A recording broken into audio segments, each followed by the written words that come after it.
जय हिंद साथियों, हमारे चैनल स्टडी स्टार्ट में आप सभी लोगों का स्वागत है। आज का यह video UPSC, UPPCS, UPPSC, UPSI, UPP, SSC, bank, railway, other exam के लिए बहुत ही महत्वपूर्ण है, क्योंकि इसमें हम 3D एनिमेशन के माध्यम से आपको भूमंडल, वायुमंडल, जलमंडल, जीवन मंडल, महाद्वीप की बात करें, एशिया, यूरोप, अफ्रीका, उत्तर अमेरिका, दक्षिण अमेरिका, ऑस्ट्रेलिया और अंटार्कटिका और महासागर के बारे में बताएंगे।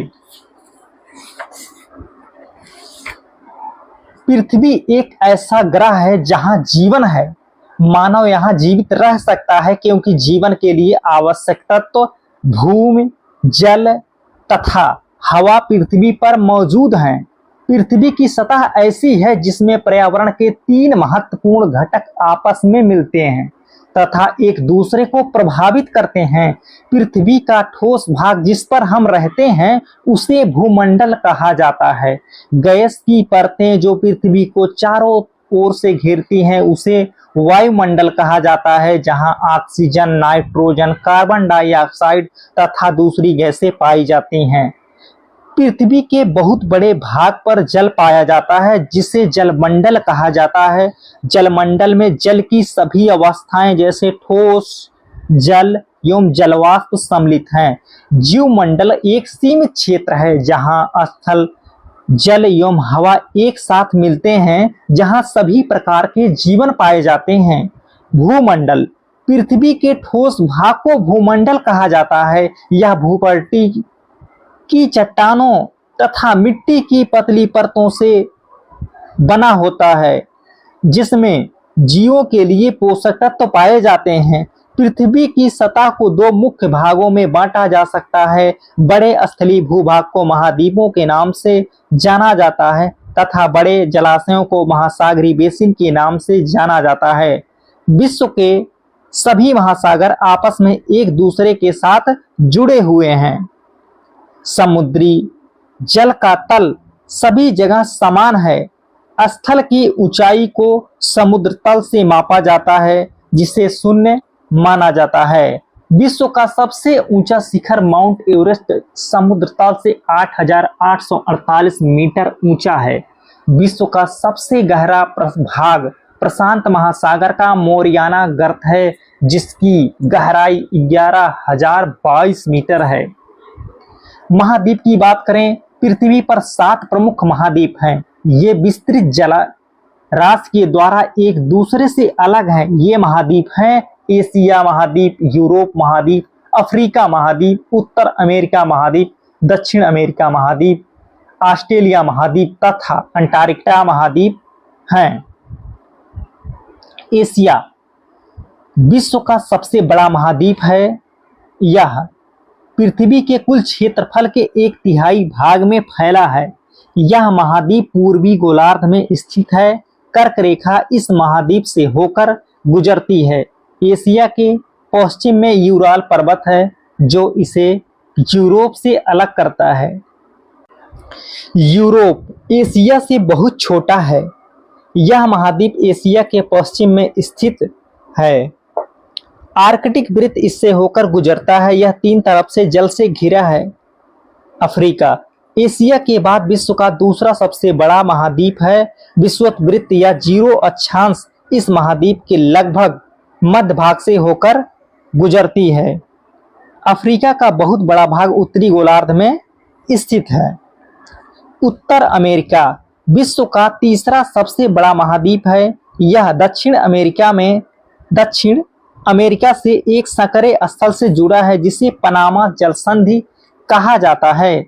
यह महाद्वीप पूरी तरह से उत्तरी एवं पश्चिमी गोलार्ध में स्थित है। यह महाद्वीप 3 महासागरों से घिरा है। दक्षिण अमेरिका का अधिकांश भाग दक्षिणी गोलार्ध में स्थित है। इसके पूर्व एवं पश्चिम में 2 महासागर स्थित हैं। विश्व की सबसे लंबी पर्वत श्रृंखला एंडीज इसके उत्तर से दक्षिण की ओर फैली है। दक्षिण अमेरिका में विश्व की सबसे बड़ी नदी अमेजन बहती है। ऑस्ट्रेलिया विश्व का सबसे छोटा महाद्वीप है जो कि पूरी तरह से दक्षिणी गोलार्ध में स्थित है। यह चारों तरफ से महासागरों तथा समुद्रों से घिरा है। इसे द्वीपीय महाद्वीप कहा जाता है। अंटार्कटिका एक बहुत बड़ा महाद्वीप है जो कि दक्षिणी गोलार्ध में स्थित है। दक्षिण ध्रुव इस महाद्वीप के मध्य में स्थित है। चूंकि यह दक्षिण ध्रुव क्षेत्र में स्थित है इसलिए यह हमेशा मोटी बर्फ की परतों से ढका रहता है। यहाँ किसी भी प्रकार का अस्थायी मानव निवास नहीं है। बहुत से देशों के शोध केंद्र यहाँ स्थित हैं। भारत के भी शोध संस्थान यहाँ हैं। इनके नाम हैं मैत्री तथा दक्षिण गंगोत्री। जलमंडल की बात करते हैं। पृथ्वी को नीला ग्रह कहा जाता है। पृथ्वी का 71% भाग जल तथा 29% भाग स्थल है। जलमंडल में जल के सभी रूप उपस्थित हैं। इसमें महासागर एवं नदियां, झीलें, हिम नदियां, भूमिगत जल तथा वायुमंडल की जलवाष्प सभी सम्मिलित हैं। पृथ्वी पर पाए जाने वाले जल का 97% से अधिक भाग महासागरों में पाया जाता है। एवं वह इतना अधिक खारा होता है कि मानव के उपयोग में नहीं आ सकता। शेष जल का बहुत बड़ा भाग बर्फ की परतों एवं हिमनदियों तथा भूमिगत जल के रूप में पाया जाता है। जल का बहुत कम भाग अलवण जल के रूप में पाया जाता है जो कि मनुष्य के इस्तेमाल से आता है। यही कारण है कि नीले ग्रह में रहने के बावजूद हम पानी की कमी महसूस करते हैं। महासागर की बात करें। महासागर जलमंडल के मुख्य भाग हैं। ये आपस में एक दूसरे से जुड़े हैं। महासागरी जल हमेशा गतिशील रहता है। तरंगे, ज्वार भाटा तथा महासागरी धाराएं। महासागरी जल की 3 मुख्य गतियां हैं। बड़े से छोटे आकार के आधार पर क्रमशः 5 महासागर प्रमुख हैं। प्रशांत महासागर, अटलांटिक महासागर, हिंद महासागर, दक्षिणी महासागर तथा आर्कटिक महासागर। प्रशांत महासागर सबसे बड़ा महासागर है। यह पृथ्वी के 1/3 भाग पर फैला है। पृथ्वी का सबसे गहरा भाग मोरियाना गर्त प्रशांत महासागर में ही स्थित है। प्रशांत महासागर लगभग वृत्ताकार है। एशिया, ऑस्ट्रेलिया और दक्षिण अमेरिका इसके चारों ओर स्थित हैं। प्रशांत महासागर के चारों ओर इन महाद्वीपों की स्थिति का पता लगाइए। चित्र में दिखाया गया है। अटलांटिक महासागर विश्व का दूसरा सबसे बड़ा महासागर है। यह अंग्रेजी भाषा के यस अक्षर के आकार का है। इसके पश्चिमी किनारे पर उत्तर एवं दक्षिण अमेरिका है तथा पूर्वी किनारे पर यूरोप एवं अफ्रीका। अटलांटिक महासागर की तट रेखा बहुत अधिक दंतुरित है। यह अनियमित एवं दंतुरित तट रेखा प्राकृतिक पोताश्रयों एवं पत्तनों के लिए आदर्श स्थित है। व्यापार की दृष्टि से यह सबसे व्यस्त महासागर है।